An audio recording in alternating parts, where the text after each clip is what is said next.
Crees conocer una historia, pero solo sabes cómo termina. Para llegar al núcleo de la historia, tienes que volver al principio.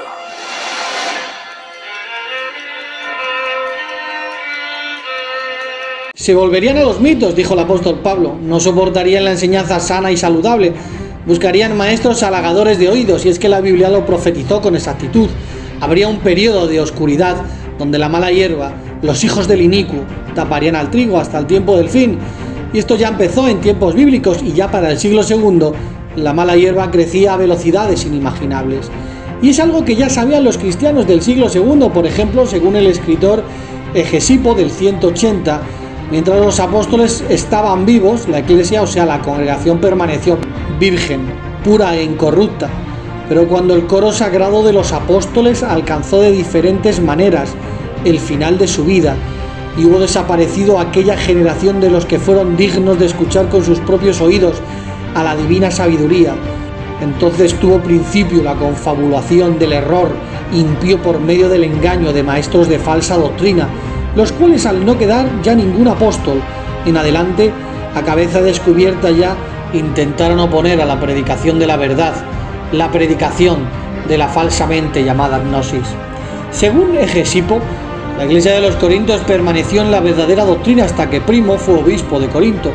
Cuando yo navegaba hacia Roma, conviví con los corintios, y con ellos pasé bastantes días, durante los cuales me reconforté con su recta doctrina, y llegado a Roma, hice un viaje hasta Aniceto, cuyo diácono era Eleuterio.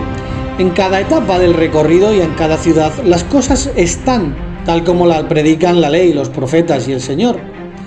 Y es que el gnosticismo ofrecía lo que muchos buscaban, maestros halagadores de oídos que los acercasen a sus amados mitos. Según Tertuliano, quien menciona a los gnósticos y a los valentinianos como dos grupos distintos, y parece dar a entender que los valentinianos precedieron a los gnósticos, y así las doctrinas que en los valentinianos eran gérmenes se han convertido en los bosques de los gnósticos.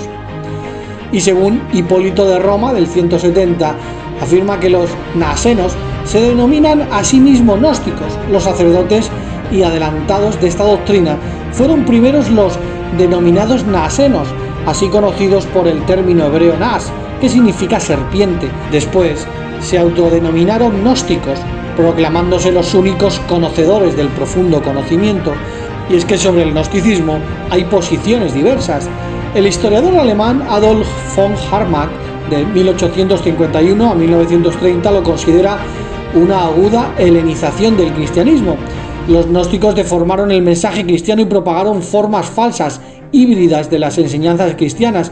El gnosticismo recubrió con elementos intelectuales y racionales excesivos, tomados del helenismo, el núcleo de la auténtica experiencia cristiana primitiva, de ascendencia judía, basándose en la libertad del creyente, movido por el Espíritu.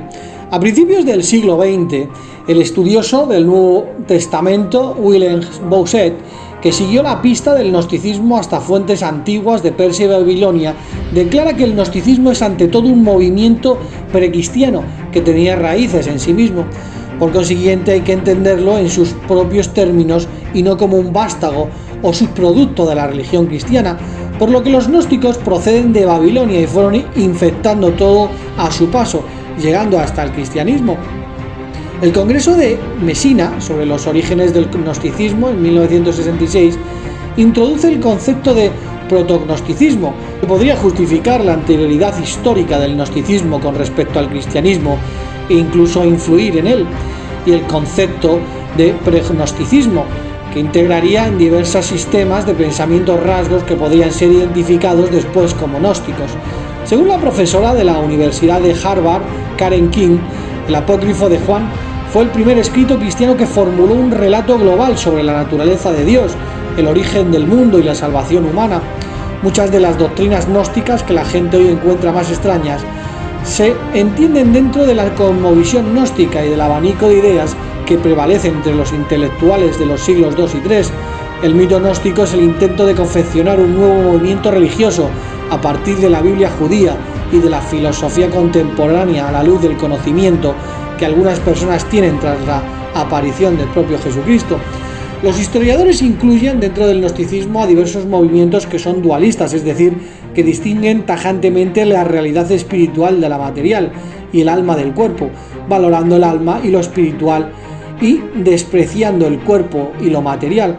También diferencian entre el Dios que creó este mundo material y el Dios supremo. Este mundo lo creó un Dios menor e inferior, no el Dios espiritual y trascendente que se halla demasiado lejos para hacer tal cosa. En el gnosticismo encontramos la Trinidad, que era explicada como en las religiones antiguas, conformada por Propator, el Padre Celestial, Sofía, Sabiduría, la Madre Divina, y Barbeló, el Hijo de Dios, mientras que los gnósticos en la actualidad dicen la Santísima Trinidad la forman las tres fuerzas primarias del universo, de las que emana todo lo creado. Esas tres fuerzas primarias, también llamadas los tres logos, son el Padre, el Hijo y el Espíritu Santo, según el Catecismo Gnóstico, capítulo 21 en la actualidad.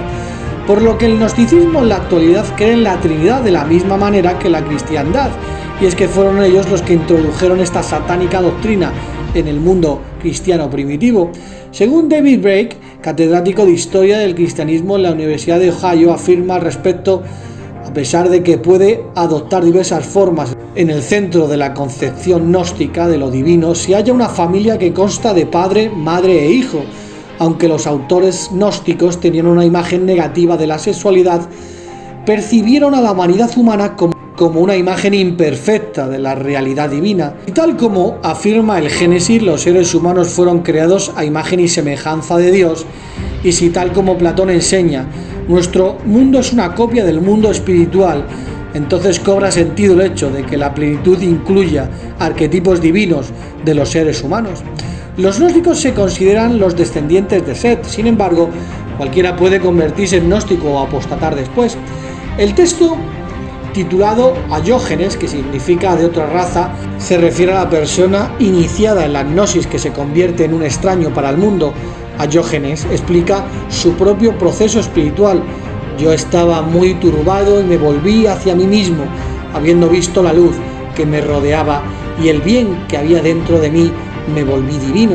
Ayógenes tuvo una experiencia fuera del cuerpo y vio poderes santos que le ofrecían instrucción específica. Después de la instrucción, el iniciado se sintió lleno de revelaciones. Recibí poder, conocí al uno que existe en mí y al poder triple y a la relación de su incontenibilidad. Y de aquí salen estas doctrinas de demonios que dicen que los humanos somos trinos. He aquí algunas reflexiones gnósticas. No se puede hablar del Padre en sí mismo, sino en relación, con relación con un hijo también en sí mismo. No hay padre sin hijo y no hay hijo sin padre. Se trata de la apertura íntima en la distinción, pero si la fuerza está en el enlace de la apertura, el tema del seno paterno, que aparece entre ambos como una entidad definida, también se manifiesta como realidad en sí mismo. Los gnósticos hablan de la madre en sí, o del Espíritu Santo, o de la potencia tripotente. Tanto les da, es siempre una ligadura del tres, persona femenina, conectivo necesario que se descubre y es íntima a la correlatividad padre-hijo. Ciertamente es una paradoja, lo dijo el historiador alemán Adolf von Harnack. Paradójicamente, la Iglesia Católica, o sea, la Iglesia Vática, habiendo impuesto sobre el verdadero cristianismo de los orígenes el intelectualismo de los dogmas y el normativismo cultural grecorromano, sería la heredera de la mentalidad transformadora que dio identidad al gnosticismo. La cultura gnóstica, primero dominante y luego dominada, pasó factura. A pesar de la represión oficial del siglo IV, la gnosis influye en el tema trinitario y por tanto en el credo. A propósito de las reflexiones trinitarias, advierte García Bazán: los gnósticos son los primeros que han elaborado la doctrina en toda su riqueza especulativa. Repito, los gnósticos son los primeros que han elaborado la doctrina en toda su riqueza especulativa. Esta exposición, basada en el Tratado Tripartito, confirma la tradición trinitaria de los gnósticos, que es anterior a este mismo documento en fuentes indirectas, por ejemplo, el valentianismo Ptolomeo, y directas, el Evangelio de los egipcios, el Evangelio de la verdad, y que ha precedido a todas las especulaciones eclesiásticas a fondo del tema trinitario y es anterior también al Concilio de Nicea en el 325. El Tratado Tripartito, que cierra el Códice I, presenta un tratamiento arcaico de la concepción trinitaria: Padre, Hijo, Madre, Espíritu. Padre, Hijo, Madre, que sería el Espíritu. ilustrado por el beso permanente entre ellos. Es el primer documento cristiano que revela una doctrina sobre el Dios uno y trino, cuya naturaleza es una y distinta.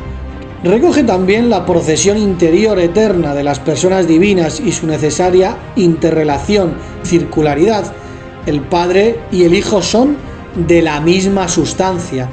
Y es que mucho antes de que Constantino usase el homoousios, o sea, consubstancial, para referirse a la relación entre el Padre y el Hijo, los falsos cristianos, o sea, los gnósticos, ya lo predicaban, como lo hace hoy la secta vática y sus hijas, las sectas protestantes que predican la Trinidad pagana, que introdujo Satanás en el cristianismo mediante el gnosticismo.